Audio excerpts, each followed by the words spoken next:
Hello friends, I welcome you all to the Dark Web Association YouTube channel. In wireless pen testing, you may have seen that to crack a Wi-Fi password, we need to capture and crack the handshake file. For this, brute force or dictionary attacks are commonly used. However, if the password is strong, it can take a long time to crack, and it's possible that the password may not be cracked at all. To address this, hackers use another technique known as Wi-Fi phishing or the evil twin attack. This technique creates an access point that mimics the target Wi-Fi network. If the user connects to this fake access point, we may be able to obtain the password for the Wi-Fi network. It's essential to be aware of this threat. In this video, I'll demonstrate how this attack can be conducted with a device that costs around $7 to $8, and it's very easy to set up. However, please remember that this video is for educational purposes only. Using this technique on any network without permission is illegal. I'll be performing this demonstration on my own network in a controlled environment. The Node MCU development board is an ESP8266 based IoT device that you can purchase in the market for around $7 to $8. It's used in various robotics, IoT, and home automation projects by programming it. Today, we'll use it in Wi-Fi penetration testing. For the evil twin attack, the tool we'll use today is called Physify. This tool enables the DoTH attack and the evil twin access point method on a Wi-Fi network. The DoTH attack disconnects a target Wi-Fi user, and the evil twin attack can capture their password, allowing us to verify if the password is correct. Both attacks can be performed simultaneously, and this tool is very easy to use. You can use it through the Arduino IDE or download the precompiled version available on its release page to flash onto Node MCU. I'll use the Arduino method to customize it as needed. You can download the Arduino IDE from its website. The Arduino IDE is available for Windows, Linux, and Mac OS. For instance, I'm using Kali Linux, so I've downloaded it here. The Arduino IDE is open now, and we need to configure it. First, we must install the board. The steps are straightforward. Copy the provided URL, paste it in the Arduino preferences under the additional board manager URLs, and save. Then, go to Tools, select Board, and open the board manager. Additional boards will be downloaded here. Now, search for Drthr, and you'll find the board you need to install. I've already installed it, so I see the Installed and Remove options.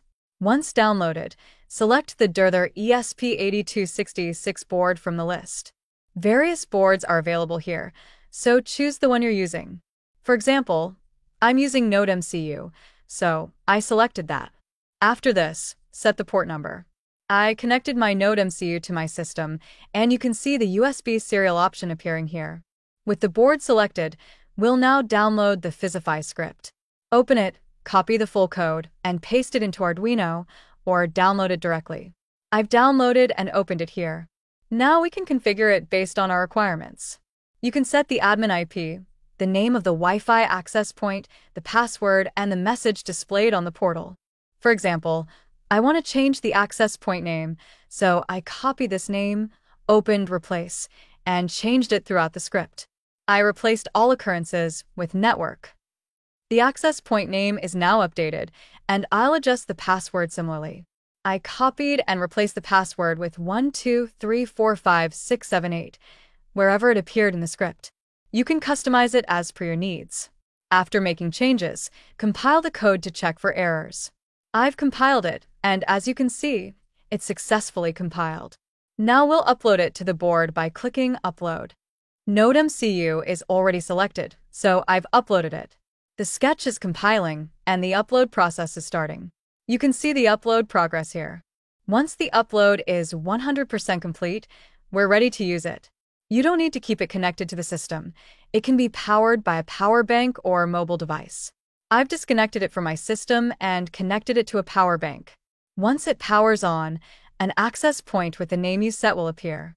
In my case, I named it Network, and now I can see this access point showing up. To connect, type in the password you set. 123456778. I've entered it, and once connected, a captive portal will open.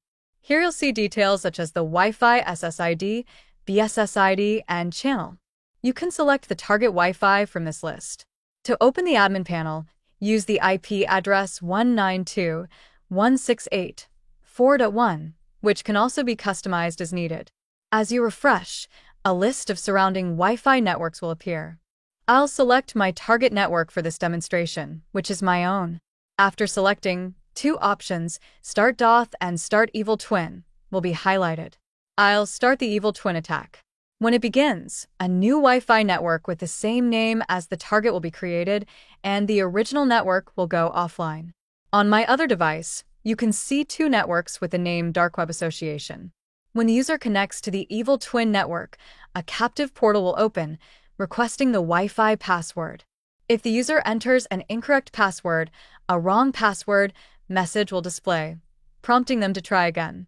Once the correct password is entered, the user will automatically reconnect to the original network, and the Evil Twin access point will be removed. As you can see, my device is now connected to the original Wi-Fi, and the Evil Twin access point has disappeared. The name and password of the access point are displayed, demonstrating how this technique can capture a Wi-Fi password without the need to capture or crack the handshake, saving time and effort. However, you must be cautious of this technique. If you see such a captive portal on your Wi-Fi, avoid entering your password there to prevent compromising your network. Please share your feedback in the comments. If you enjoyed this video, please like and share. If you're interested in ethical hacking and cybersecurity, watch my YouTube videos for more practical knowledge and information. If you're new to this channel and enjoyed the information, please subscribe and turn on all notifications so you don't miss any updates. Thank you very much for watching until the end and for your valuable time.